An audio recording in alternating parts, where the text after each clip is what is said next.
They warned me long before I ever saw the road. Every time I mentioned taking the Kambasa route, someone would give me that look, that mix of concern and unease, like I'd just said something blasphemous. The first time was in a dusty roadside cafe where an old man overheard me talking to a local mechanic. He turned in his chair, eyes narrowed, and muttered, "That road closes itself after sunset." I laughed it off, assuming it was just one of those rural superstitions, the kind that keeps tourists away and stories alive. But then others started saying it too. The gas station attendant refused to top up my tank when he heard I planned to drive that way in the evening. "Fuel's not the problem," he said. "It's what the dark wakes up." Even the police officer at the last checkpoint gave me a strange look, one that lingered too long. He didn't stop me, didn't ask questions. He just looked at me like he knew something I didn't, and then silently walked away. There was something eerie about that silence, like he knew words wouldn't make a difference, like he'd seen too many others try. The Kambasa route wasn't even marked on Google Maps properly. It showed as a faint grey line twisting through the forest like a scar. On paper, it was the shortest path to my destination, a quiet little town on the other side of the jungle where I was due to meet a friend. The highway would have taken me 5 hours. Kambasa, just under 2. It felt like a no-brainer at the time, but the road had a reputation that no one wanted to explain. They just avoided it, and when pressed, they all said the same thing. After sunset, the road is not for you. One young man, probably not older than 25, told me his cousin drove it once after dark. They found his car 2 days later, engine running, headlights still on, driver's side door wide open. No blood, no tracks, just gone. He swore his cousin wouldn't have left the car like that, not without a reason. Not without taking his phone or his wallet. And he hadn't. Both were still there, but the man himself had vanished. The villagers chalked it up to the forest spirits, and after that incident, some even placed wooden talismans near the entrance of the road, carved with symbols I didn't recognize. They looked almost tribal, but not from any group I knew. Symbols of protection, maybe, or warning. There were whispers that the road wasn't always like this, that something changed a few years ago. Some blamed the illegal logging deeper in the forest. Others blamed an accident, something with a bus full of passengers that never reached its destination. One man told me the road woke up after that every road has a memory, and when blood touches it, it remembers. That stuck with me more than it should have. A road with memory, a road that keeps what it wants. Despite all of that, I was still set on taking it. I told myself they were just stories, folklore to scare outsiders. I was used to traveling through tough terrain, through villages and jungles and mountains. I had never once let superstition guide me. But the closer I got to the start of that road, the heavier the air became. Not just metaphorically. It was like the trees leaned in tighter, like the wind died. The entrance itself was marked by 2 tall, rusted signposts, both blank, as if something had scrubbed away the names long ago. There was no gate, no barrier, just an old road curling into darkness and silence. It dared me to enter. The sunlight still poured through the canopy then, golden and soft, but it already felt like sunset. It felt like something was waiting. As I crossed the threshold of the Kambasa road, it felt as if I had entered a different world entirely. The pavement beneath my tires was cracked and uneven, littered with fallen leaves and branches that looked undisturbed, as though no one had passed through in weeks. The jungle grew thicker on both sides, walls of green that leaned in too close, like the forest wanted to listen. My windows were rolled up, the air conditioning humming low, but I still felt the weight of the outside pressing against the glass, heavy and watchful. About 15 minutes in, I noticed something strange. The air felt different, thicker. The sky, once golden with the fading light of dusk, began to dim far too quickly. It was like something had pulled a curtain over the sun. Shadows stretched across the road at unnatural angles, making it harder to see. I flicked on the headlights, though the light barely pierced the gloom. And that's when it started. The fog didn't roll in gradually. It came all at once, as if someone had flipped a switch. One moment the road was dim, the next it was blanketed in a thick, soupy mist that clung to everything. My visibility dropped to less than 10 feet. I slowed down, heart starting to race. The fog didn't behave like normal mist. It wasn't drifting or swirling. It was still, solid, almost as if the world around me had been dipped in smoke and left to set. Then the figure appeared. At first, I thought it was a tree limb or a shadow cast oddly across the road. But as I got closer, I realized it was a person or something that looked like one. A woman, standing in the middle of the road, completely still. She wore a white dress, stained and heavy at the hem, like it had been dragged through mud. Her hair was long and black, plastered over her face and shoulders like it had just been rained on. She was barefoot, and her skin looked pale, almost grey under the headlights. I hit the brakes, tires screeching on the wet surface. My heart slammed against my chest. She didn't move, didn't flinch, just stood there like she was waiting. I couldn't see her eyes, but I could feel her looking straight at me. A cold sweat broke out along my spine. I blinked just once. Sand, she was gone, completely, as if she had never been there. The road ahead was empty, the fog thicker than ever, my headlights glowing uselessly into the void. My hands trembled on the steering wheel. I checked the rearview mirror, expecting to see her behind me, maybe on the back seat, maybe reaching for me. But there was nothing, just the stillness of the fog and the faint sound of my own shaky breathing. I tried to rationalize it. Maybe it was a trick of the light, maybe I was tired, but deep down, I knew better. That wasn't fatigue or imagination. That was something real, something that had chosen to be seen. As I continued down the road, slower now, more cautious, I realized that the air inside the car had turned cold, unnaturally so. I turned off the AC, but the chill remained. My windshield began to fog up from the inside. I wiped it with the back of my hand, but the condensation returned immediately, forming strange pattern circles and lines that didn't make sense. Shapes that reminded me of those symbols I'd seen on the wooden talismans near the village entrance. I glanced at the dashboard. The temperature gauge flickered. The radio crackled, even though it was turned off. And then, faintly, through the static, I heard something.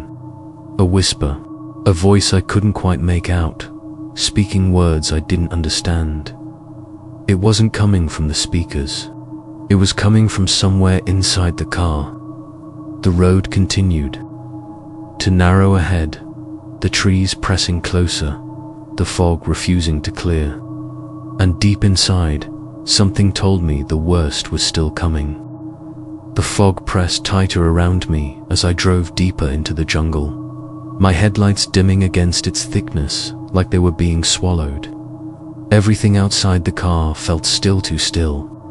Not just the kind of quiet you get in a remote area, but an unnatural silence, where even the crickets and birds seemed to be holding their breath.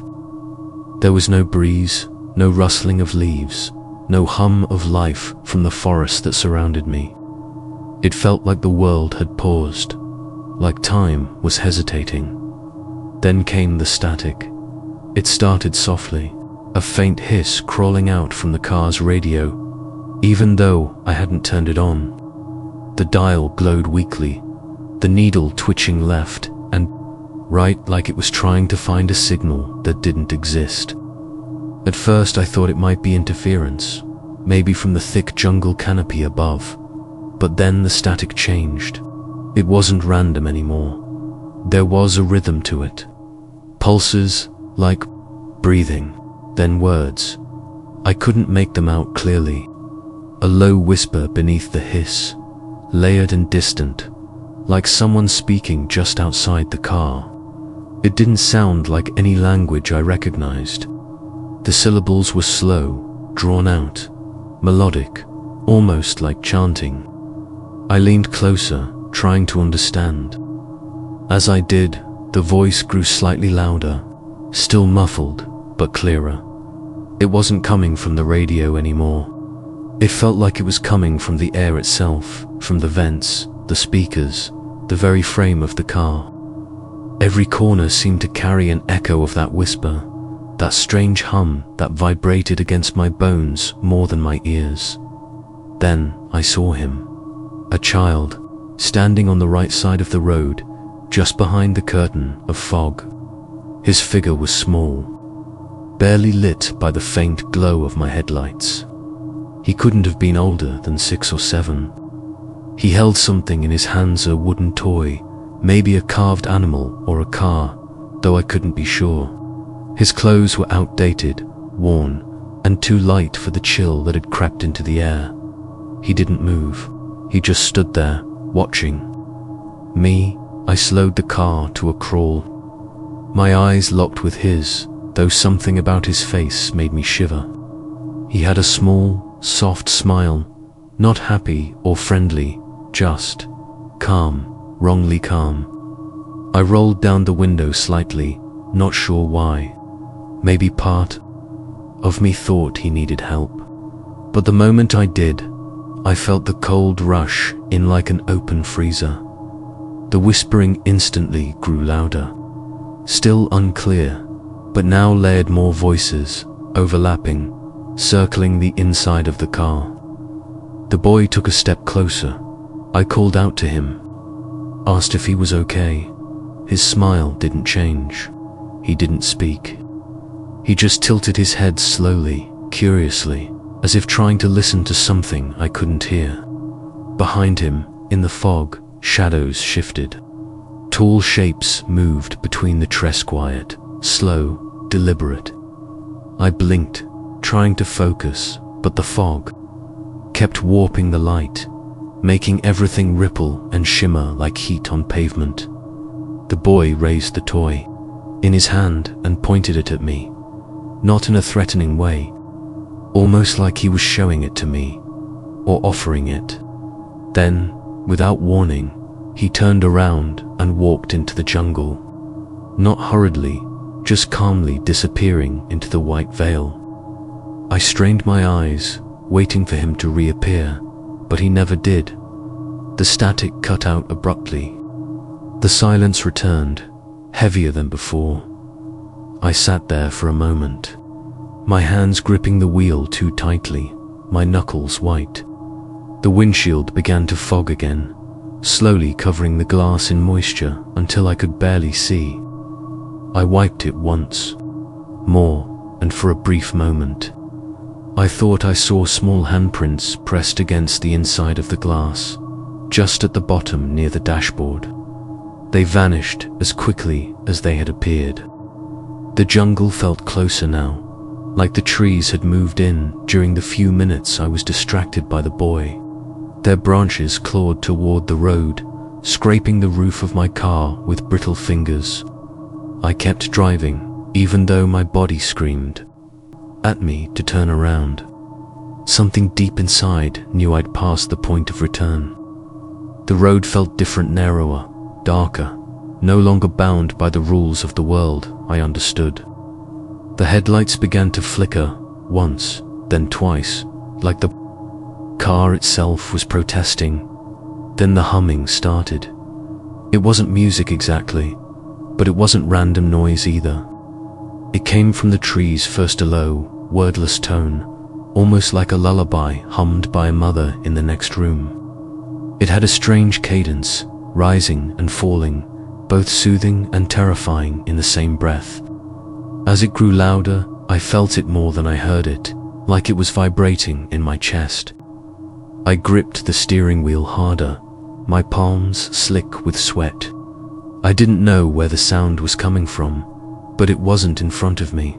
It was around me, surrounding the car on all sides. Then came the drums, just soft at first, like someone tapping on hollow wood far in the distance.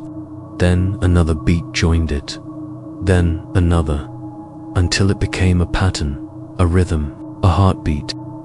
The jungle seemed to echo with it, every tree acting like a drum, every gust of wind carrying that same cadence. I could feel it in my ribs, feel it in my throat.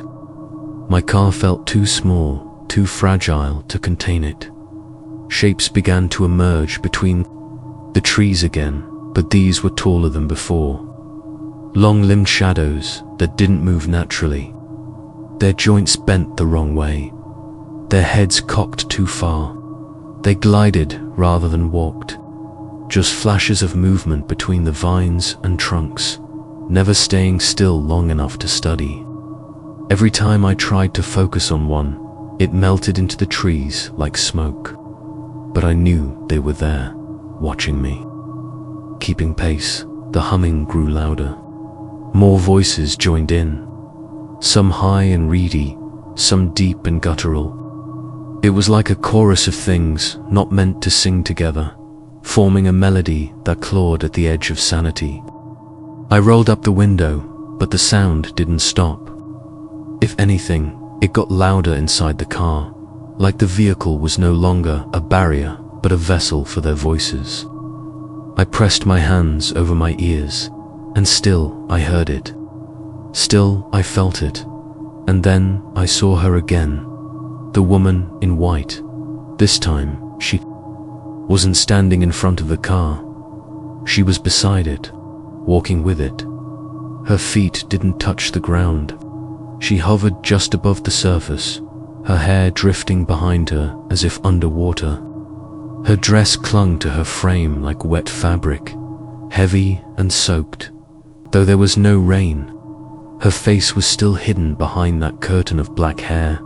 But now I could see her hands long, thin fingers dragging against the side of the car, leaving no mark but filling me with dread. I turned my head to look at her more clearly, but my neck wouldn't move. It was like something was holding it in place, forcing me to keep my eyes forward. My peripheral vision caught only fragments, her shifting form, her feet hovering, her hands caressing the glass. I wanted to scream, but my throat locked up. The car felt colder than ever. My breath fogged up the windshield again, and the handprints were back this time, more of them, smaller, layered over each other like children had gathered around the car and pressed in from all sides. A soft tapping began at the rear. Window dot, not knocking, tapping, rhythmic, in sync with the drumbeat. Outside, the humming ceased suddenly, and the tapping stopped. In the rearview mirror, I saw her, the woman in white. She was no longer outside, she was inside, in the back seat, sitting perfectly still. Her hair fell over her face, her hands in her lap, her white dress pooling like mist around her legs. She wasn't looking at me, not yet, but I could feel her eyes through the strands of hair. I could feel her waiting. The world outside had stopped making sense. The road ahead faded into nothing, the headlights reaching into a wall of darkness that didn't let anything back. My foot hovered between the brake and the gas, unsure which one would make it worse. Inside the car, it was quiet again, but not in a peaceful way. It was the kind of silence that screamed just beneath the surface, like everything had paused mid-breath. The dashboard lights dimmed slightly. The radio was still off, but the faint hiss of static never fully disappeared. Pulsing in sync with my heartbeat, I dared a glance into the rearview mirror. The back seat was empty again. The woman was gone. No sound, no shift, no sign of movement. 1 second she was there, the next vanished. But the air inside still carried her presence. It was dense, cold, like breathing in something that had no oxygen. I tried to roll down the window again, just to get fresh air, but the button didn't respond. None of the buttons did. The car had power, the engine still idled, but it was like the electrical system had developed a mind of its own. Then the trees ended. Abruptly, without warning, the dense jungle gave way to open space. No transition, no thinning of the trees. Just a hard stop. On either side of the road, the trees stood like sentinels, perfectly still, as if guarding whatever lay beyond. The fog here was even thicker, lying low across the ground like smoke.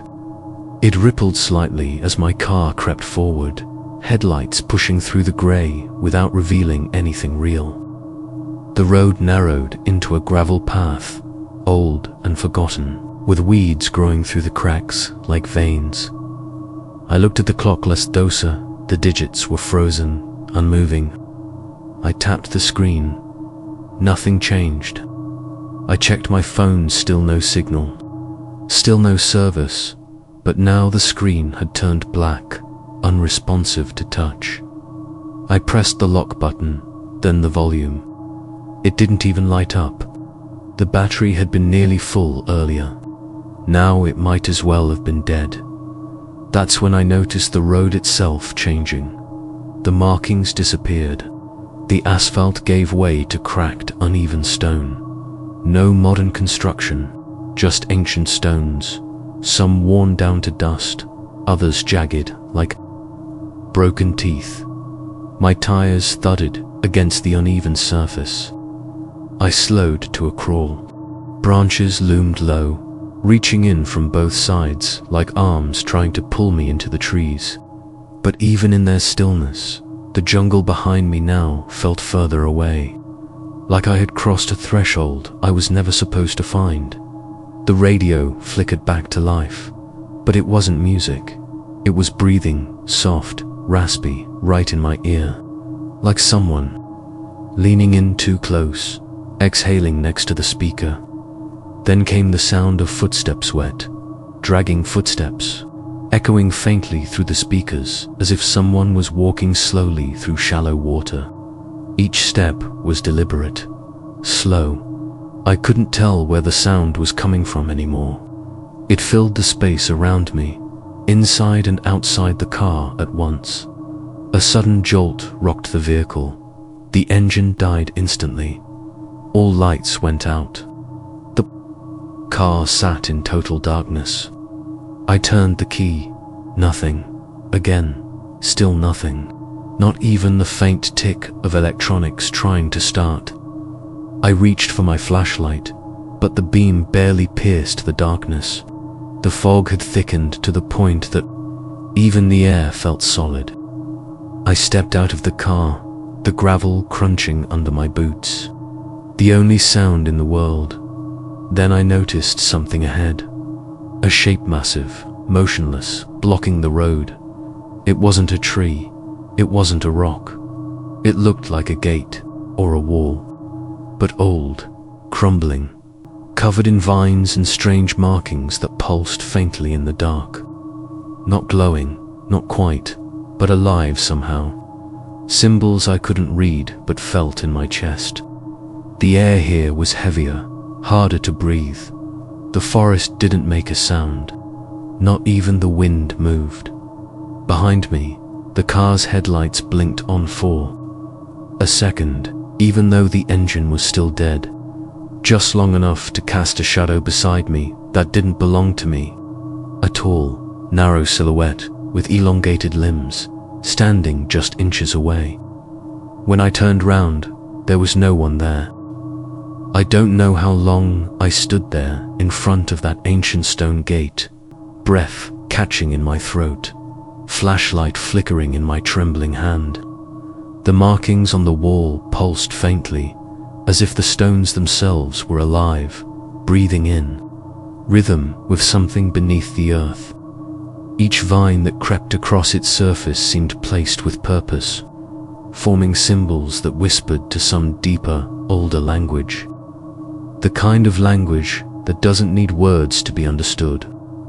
It spoke directly to fear, bypassing logic, bypassing thought. It said one thing, clearly go no further. But something else pulled at me too. A presence, not just behind the gate, but behind me, around me, within me. I wasn't alone on that road. Not anymore. I could feel it. Not a single entity, but many, layered presences, watching, listening, pressing closer. They weren't hiding now. They wanted me to know they were there, that I had crossed into their space, and still I didn't run. Maybe I couldn't. Maybe. The road doesn't let you choose once it's decided you belong to it. Then came the return. One moment I was standing in front of that wall, and the next I was slumped over the steering wheel, the engine off, dawn beginning to color the sky. My fingers were cold and stiff, and my clothes were damp with sweat. The windshield was fogged, streaked with marks that didn't match my hands.